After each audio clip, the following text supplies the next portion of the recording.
So last Monday, something extraordinary happened. I had a good bench session.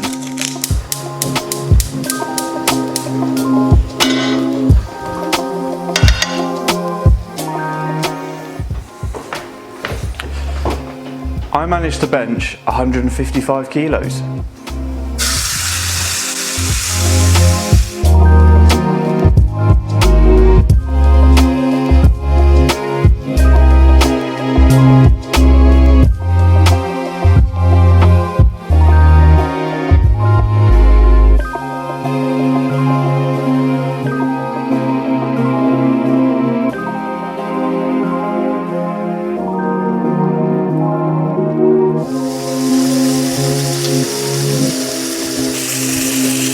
Which is only 5 kilos under my best ever bench and 5 kilos more than I managed in my last competition.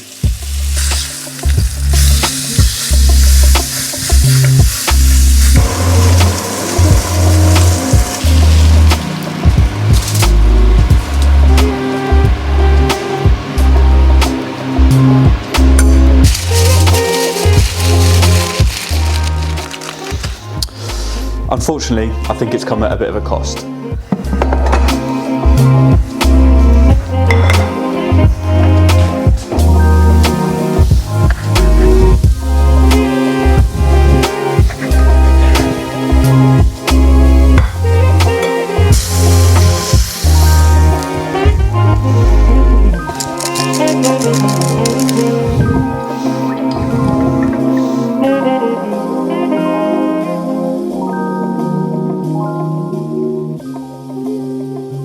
So I know I'm going to sound like a broken record now, but once again I have strained my pec, which is really annoying. It seems to be when I get to those sort of maximal lows that my pecs just can't really handle it. But obviously something needs to change because I keep doing this when it gets to like a certain level or a certain weight, and then I just end up straining my pec again.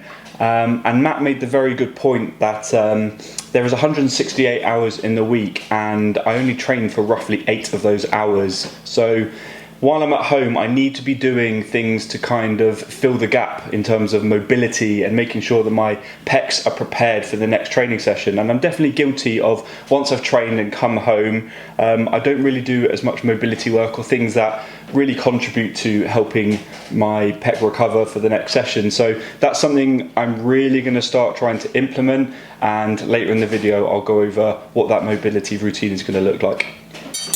But as for now, I'm going to enjoy this fat steak. Oh, which is cooked to perfection, by the way.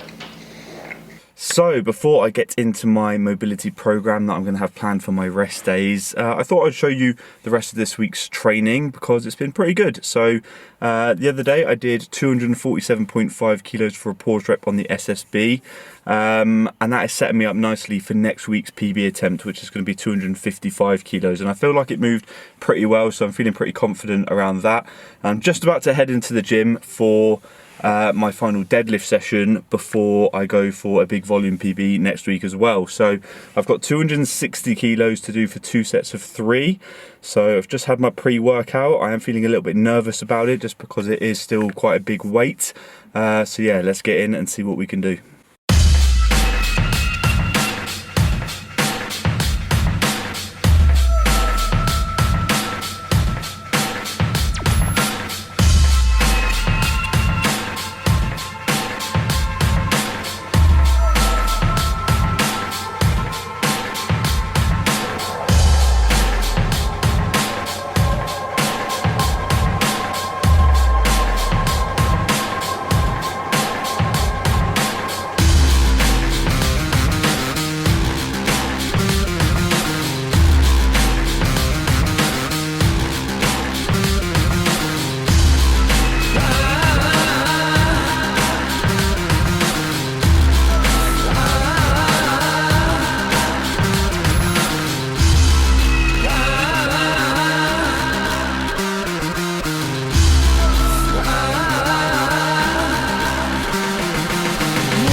So apologies to anyone that is listening to this with earphones in, because you're probably getting the audio more out of one ear than the other, and that's because I've lost the adapter for my microphone, which is a bit annoying, but I've ordered another one, so hopefully that'll be rectified for the next video. But it's the weekend, Easter weekend in fact, not that I celebrate it, so that's kind of irrelevant, but it does mean it's the end of the week's training, and it's been a good week of training. So obviously earlier in the week with the SSB squat, and then with the deadlifts yesterday, so managing 260 for 2 sets of 3, moved really well, probably the best 260 has ever moved, which sets me up nicely for next week where I'll be going for 267.5. So yeah, that's that. Obviously it's a bit more time to focus on my mobility stuff now that it's the weekend and I've got a bit of time to do that. And I actually had Matt come over earlier today for a massage, but also to have a look at some of the sort of problem areas in my shoulder to kind of try and determine exactly what's going on. And we have worked out that a lot of the issue is to do with my sort of thoracic area, which is extremely compressed and rigid and just basically doesn't move. It always looks like I've got very good extension on the bench press, but a lot of that comes through my lumbar rather than my thoracic. So that's something that we really have been trying to work on, just to try and keep that mobilizing kind of around the rib cage area, I guess. But the other issue is my internal rotation in my right shoulder is a lot more significant than my left, and this is obviously the problem area. And this could be because I've strained the pec or the shoulder area, that everything's a little bit more guarded and a bit tighter, but generally my internal rotation is a lot tighter on that side. So I really need to work on sort of my external rotation and just my extension in my chest, because obviously if everything's kind of tight here and rounding forward, because obviously I do desk work a lot of the time and I just do a lot of sitting, over time that can become quite chronic, I guess. And there is a little bit of sort of contentious research around posture and that sort of thing, but generally I want to be trying to expand my sort of rib cage, my extension, my external rotation in the times that I'm not training. So that is what my plan is. And you'll notice that I've got a couple of cans of chopped tomatoes here, and that is going to sort of play into some of the stuff that I'm going to be doing. So first of all, trying to loosen up my thoracic spine a little bit, and that is by utilizing a foam roller and just really getting into that extended position, but making sure it is actually on my thoracic spine, not my lumbar spine, and just reaching overhead and just getting a really nice stretch and trying to do that sort of segmentally throughout the spine. And once I've done that and I feel a bit more mobilized, I'll be doing the Lock Big 3, which is a really good activation tool. And that's where these bad boys come in. So these are literally only 400 grams, so basically half a kilo, but that's literally all you need. So I'm going to show you exactly how I do the Lock Big 3, and then I'll quickly talk about how that is really important to activating those sort of muscles which really aid in extension and external rotation. Right, so I am already feeling pretty good after my massage and also doing those thoracic mobs, but this is the Lock Big 3. And it is really simple but really, really effective. So you lie face down, hold on to your weights or your tins, and then you start with just doing simple extension movements in a pronated hand position, then a supinated hand position, then out to the side. And it is simple as that, but it is an absolute killer for your rhomboids. So yeah, let's do it. So yeah, pronated position first. You'll find this is a lot easier, but it's when you supinate over, which is that sort of externally rotated position. That's when you find it's a lot harder. So here we go.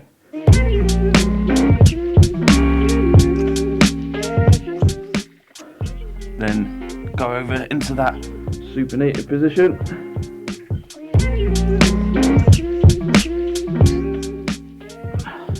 And then out to the side. And honestly, just doing 12 reps and it's absolute killer.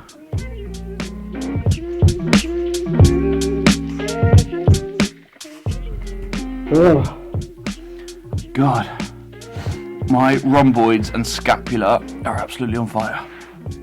Oh, so there you go. It's actually pretty simple and really easy to do just at home, but it's just something that I really neglect to do. So I'm going to try and do this every single day, maybe twice a day, for a few sets of that, which really kind of activates all of those sort of muscles in your scapula to sort of aid with getting into that extended retracted position, because I can feel them now, they're absolutely burning. So it's just things like that. I really need to stay on top of doing those. So I'm going to be doing those.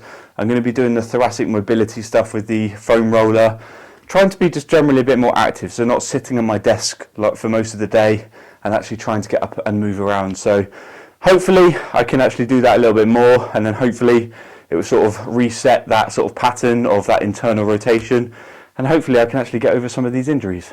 Right, Sunday today, day of rest, and that is exactly what I intend to do. But I'm going to try and make sure that I stay on top of my mobility stuff, just because I'm really keen to get over these injuries because they just keep seeming to prop up. But one thing which is a positive is squats and deadlifts are absolutely flying at the moment, so I'm going to continue to focus on those positives and just do what I can with bench. But I'm going to wrap up the video there, guys. I hope you have enjoyed it as always. Please leave it a like if you have, subscribe if you're new, and I'll see you in the next one. Take care.